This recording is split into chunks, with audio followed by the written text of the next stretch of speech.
Firman Allah, katakan wahai Rasul,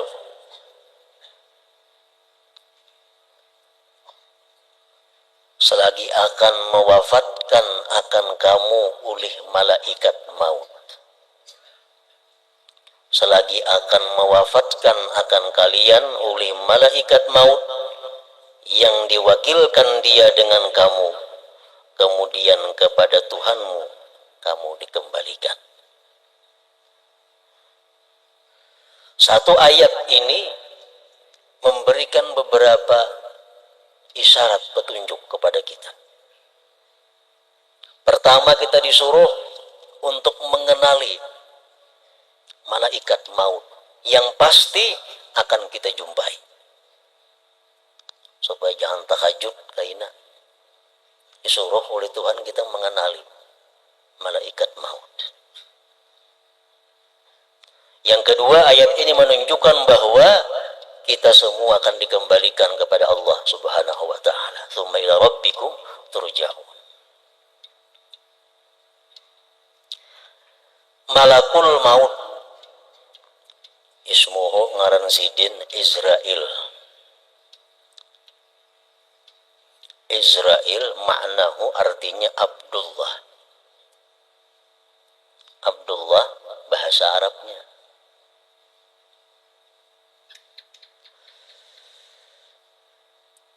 Lahu rusulun, bagi malaikat maut yang bernama Israel ini banyak mempunyai utusan-utusan yang selalu dikirim kepada manusia. Makin banyak utusan itu datang kepada kita, artinya makin dekat nang mautus datang kepada kita. Lahu rusulun katsirah. Kama warada bil khabar, di dalam hadis disebutkan asyaibu wal amradu wa taghayyuru sam'i wal basar wal ajzu min rusuli malakil maut.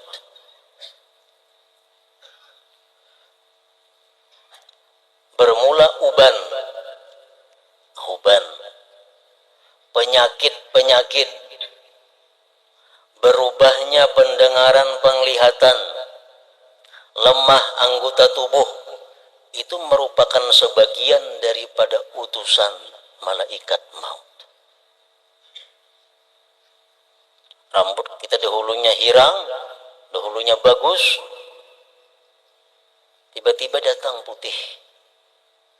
Dicabut sebilah tumbuh 2. Cabut 2 tumbuh 5. Makin banyak utusan. Dulunya sihat, dulunya kada pernah sakit, datang utusan malaikat maut, mulai datang macam-macam penyakit. Dulunya mata, telinga normal, sekarang mata betasma, telinga pakai alat. Dulunya kuat, sekarang lemah. Itu semua kata Rasulullah adalah min rusuli malakil maut, utusan malaikat maut. Dan ini merupakan bagian dari kasih sayang Allah Subhanahu wa taala kepada kita. Bahwa kita dikabari oleh Allah. Jauh-jauh hari kita dikabari.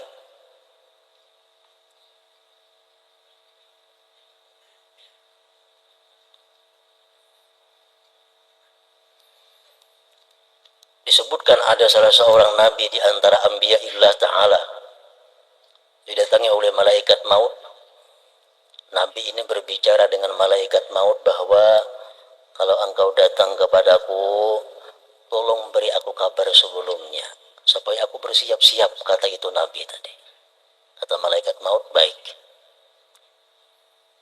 Bulik malaikat maut. Beberapa puluh tahun berikutnya datang malaikat maut kepada Nabi tadi. Napa kabar ikam di Nabi? Dia malaikat maut, aku hendak mencabut roh engkau. Maka ikam janji mengabari aku. Kenapa bakajutan datang? Dia malaikat maut tuh kabarnya di kepala ikam. Dulunya hirang aku datang ke sini, sekarang lebih separuh yang putihnya. Itu kabarku, itu utusanku. Makanya dilarang kita mencabut uban itu. dilarang mencabut uban, dilarang mewarnai uban dengan hitam. Kenapa? Semacam kade sudi dengan utusan malaikat maut. Itu menyebabkan kita lupa dengan keadaan kita yang sebenarnya. Para muhibbin rahimakumullah. Namun kadang-kadang ada orang yang tidak ada utusan malaikat maut langsung mati. Orangnya kada behuban, orangnya masih sigar, orangnya masih bugar, mata masih hawas, taringnya masih baik, mati mendadak. Itu ada juga sebagian manusia. Rasulullah SAW bersabda, mautul faj'ah rahatul mu'min wa asapun alal fajir. Rawahu Ahmad.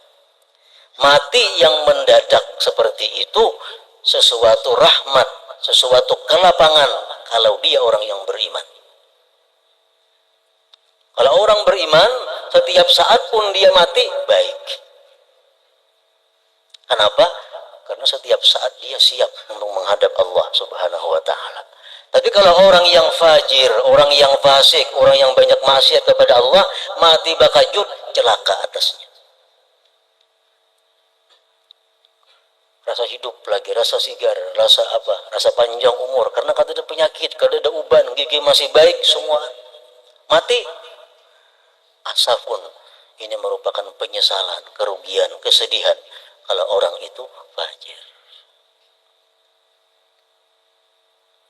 Para muhibbin rahimakumullah, disebutkan dalam hadis yang berbunyi, ma min yaumin tatlu'u samsuhu illa wa malakul mauti yunadi ya abna al-arba'in hada waqtu akhdhiz zat adhanukum hadirah wa a'dha'ukum qawiyah wa ya abna al-khamsin qad dana waqtu akhdhi wal hasad wa ya abna as-sittin nasitumul iqab wa ghafalatum an raddil jawab. Kata Rasulullah Shallallahu Alaihi Wasallam yang artinya bahwa setiap hari terbit matahari, malaikat maut ini selalu mengumumkan, selalu mengingatkan. Menjadi malaikat maut, ya abna al-arba'in, wahai orang-orang yang berumur 40, hai manusia yang umurnya kepala 4. Hadza waktu akhdhiz zat, ini waktunya kalian mengambil bekal. Azhanukum hadirah, hati kamu masih hadir, ingatan kamu masih kuat. Wa a'dha'ukum qawiyah, anggota kamu masih kuat. Umur 40 itu umur di mana kita disuruh untuk mempersiapkan segala-galanya untuk menghadapi akhirat. Ujar malaikat maut mengingati kepada manusia. Waktu umur 40 kita bisa guring 2 jam sehari. Waktu umur 40 kita masih bisa kadang-kadang kada guring 24 jam. Bekerja, beribadah, beramal kepada Allah Subhanahu wa ta'ala. Ini waktunya kita untuk bersungguh-sungguh. Kalau sudah umur 60 tahun, 50, sedikit saja kurang guring, garing. Guring taubah waktunya, garing. Jadi umur 41, 42 sampai 49 itu waktu di mana kuatnya seseorang untuk beribadah kepada Allah Subhanahu wa ta'ala. Keuntungannya kalau kita waktu muda beribadah kepada Allah, andai kata kita tua, kita uyuh, kita sakit, tetap dicatat oleh Allah Subhanahu wa ta'ala. Ini untungnya. Waktu kita umur 40, kita tiap malam tahajud. Jam 1 sampai subuh. Tiap malam. Lagi umur 40. Sudah umur 60, kada kawal lagi. Jam 4 gin lapah bangun. Jam 4 hanya bangun. Umur sudah 60, tetap dicatat oleh Allah mulai pukul 1 sampai subuh. Kenapa? Karena hanya lemahnya dia yang menghalang daripada ibadah. Dan sudah dia buktikan waktu dia kuat, dia sungguh rajin beribadah. Nah ini Allah Maha kasih sayang kepada kita. Kalau sudah umur 60 tahun menyasal, tidak ada artinya. Aku hendak ibadah tapi kada kawal lagi, kada angin gari. Kamu sudah 60 tahun kada kawal lagi beribadah. Itu alasan seperti itu ditolak oleh Allah. Kenapa? Biar Tuhan yang pernah merasai muda, yang pernah merasai mana buktinya. Nah ini untungnya orang yang waktu muda beribadah. Hadza waktu akhdhiz zat azhanukum hadira wa a'dhakum qawiyah. Wa ya abna al-khamsin, ujar malaikat maut, wahai orang yang berumur 50, kepala 5. Qaddana waktul akhdhi wal hasad, sungguh parak waktu diambil, waktu dikatam. Umur 50 ke atas tuh parak, kada lawas lagi. Artinya apa? Orang yang sudah umur 50 ke atas ini tuh sedikit benar lagi memikirkan duniawi. Waktunya diisi dengan sanggup untuk akhirat. Umur sudah 50 lebih.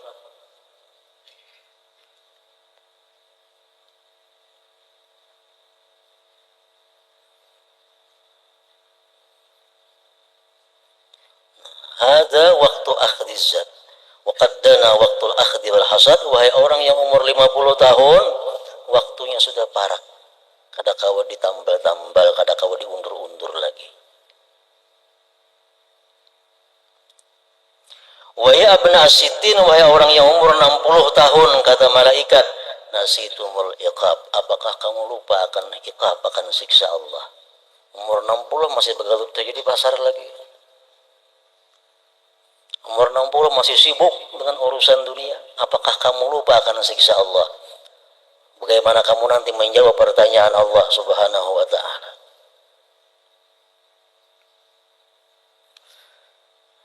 Para muhibbin rahimakumullah, itulah seruan malaikat maut kepada kita. Imam Al-Ghazali rahimahullah mengatakan, alal fajir salasu dawahil maut. Orang yang banyak dosa, al-fajir, ibarat ditimbang-timbang kalah kebaikannya. Dia itu kalau mati menemui 3 huru hara yang dahsyat. Pertama, syiddatun naza', bersangatan sakit, dicabut nyawa itu. Wa huwa qadru 300 darbatin bisaif, kadar 300 kali cencang dengan pedang.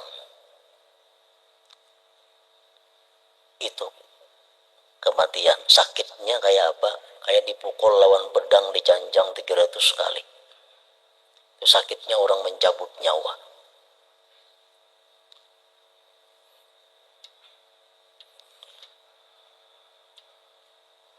Kalau dia orang yang tidak beriman kepada Allah, orang yang durjana, orang yang banyak dosa, hendak mati itu awaknya sakit, hatinya sakit.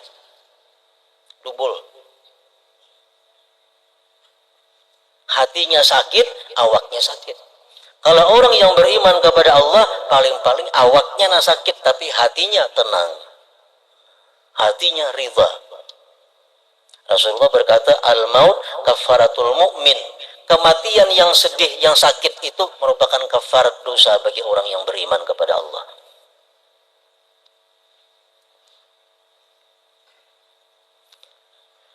Imam Ghazali membandingkan kayak apa sakitnya itu mati bagi orang-orang yang jahat. Contoh, andai kata kita dipukuli oleh perampok, mulai kepala sampai betis dipupuhnya, dipukulinya oleh perampok, kepala sampai betis berluka-luka, sakitlah itu, sakit. Ditambah lagi pulang seluruh harta kita, anak kita, bini kita, jabatan kita, kekasih kita diambil oleh perampok semua. Bayangkan kayak apa sakitnya hati kita.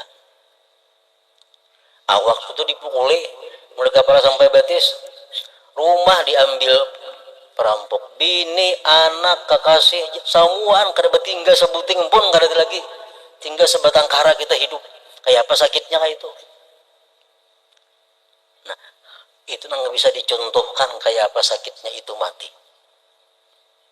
Nah, orang nang mati macam itu, di samping menghadapi sakitnya mencabut roh, bagi orang yang cinta kepada dunia, bagaimana sakitnya hati meninggalkan harta yang sekian banyak. Makanya kalau orang sedikit harta, makin sedikit sakitnya mati. Orang yang sedikit anak, makin sedikit sakitnya hati. Kenapa?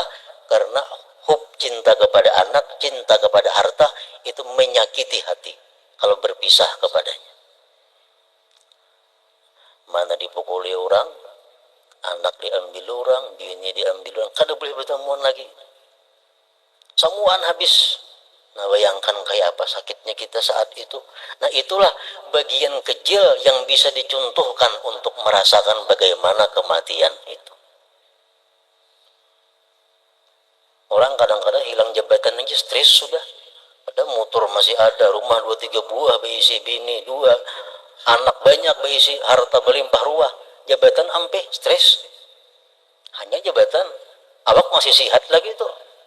Nah, bayangkan kalau awak sudah sakit dipukuli orang, jabatan diambil, samuan habis, kayak apa sakitnya. Nah, itulah perumpamaan yang bisa dicontohkan sedikit tentang kematian.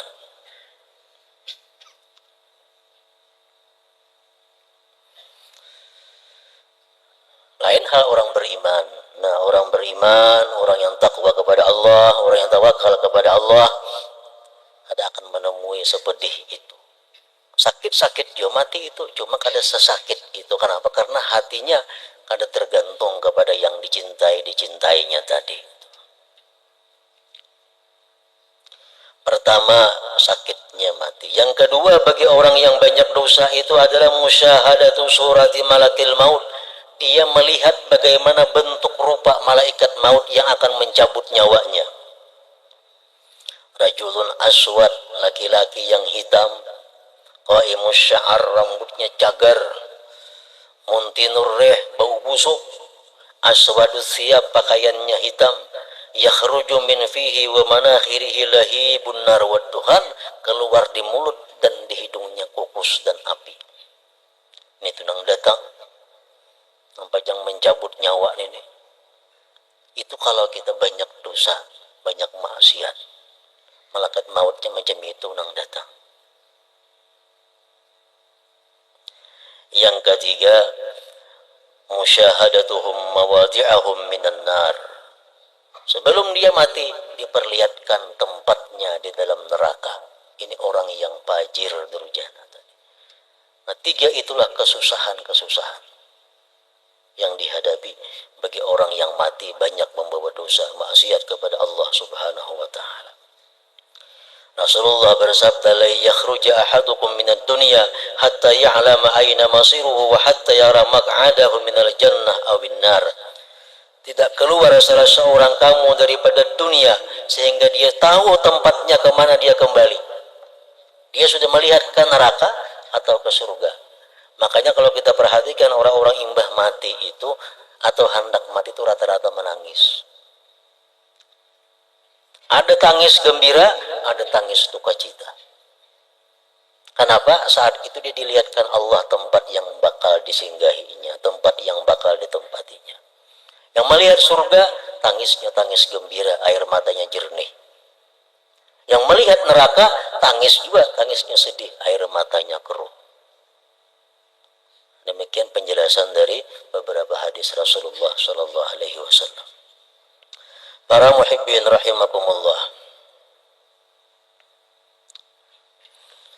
mengingat malaikat maut, mengenal malaikat maut, mengingat kematian merupakan sesuatu yang disuruh oleh agama.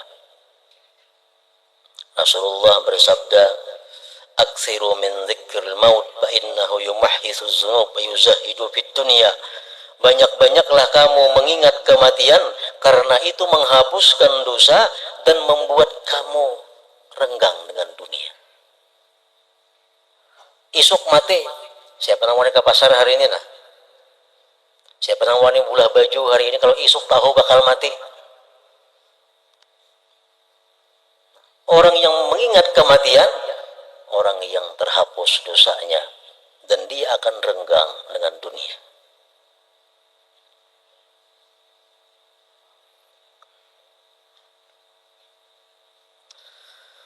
Seorang laki-laki datang kepada Rasulullah sallallahu alaihi wasallam. Laki-laki itu berkata, "Ya Rasulullah, man aqyasun nas wa akramun nas?" Siapa manusia yang paling pintar? Menurut pandangan Allah tentunya dan Rasulnya. Manusia paling mulia siapa?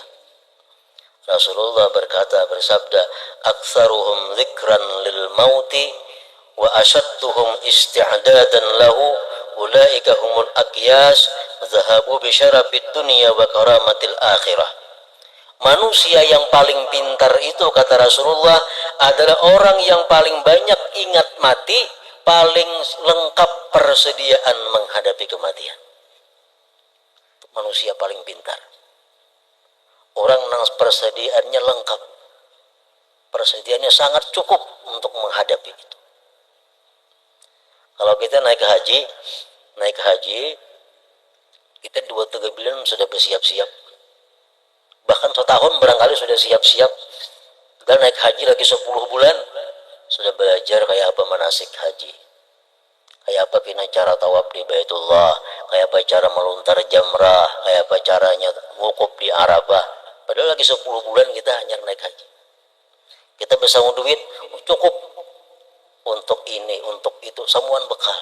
Bersanggup kain ihram, bersanggup ubat, bersanggup macam persangguan. Makin lengkap, makin bagus. Padahal musafir kita naik haji cuma 40 hari. Nah, orang yang pintar itu, kata Rasulullah, orang yang sudah lengkap persediaan menghadapi beberapa tempat-tempat yang membahayakan. Menghadapi malaikatul maut, nah apa sanggup kita? Menghadapi munkar nakir, apa sanggup? Menghadapi zabaniyah, malaikat-malaikat yang menarik ke neraka, apa sanggup? Menghadapi berjalan di siratal mustaqim, apa latihannya dalam dunia supaya selamat, supaya lulus. Nah, orang yang pintar, orang yang bersanggup untuk itu, kata Rasulullah sallallahu alaihi wasallam. Wa asyadduhum isti'dada, dan orang yang paling sangat di antara mereka persiapannya. Ulaika humul aqyas, mereka itulah orang yang cerdik pandai. Zahabu bi syarafid dunya wa karamatil akhirah, mereka itu akan pergi dengan kemuliaan dunia dan akhirat. Jadi mengingat kematian merupakan sesuatu yang sifatnya ibadah. Kafa bil mauti wa idza, ujar Nabi, cukup kematian itu sebagai guru. Cukup kematian itu sebagai pepadah nasihat. Amun kita mau ma'iktibar, makanya disuruh bila kita melihat orang mati, menyembayangkan ma'atar kubur, dapat pahala kayak gunung Uhud 2 biji genalnya. Supaya apa? Supaya manusia ini ma'iktibar. Ini kina aku, maksudnya kayak itu. Makanya dianggap berdosa kalau kita tertawa di hadapan mayit.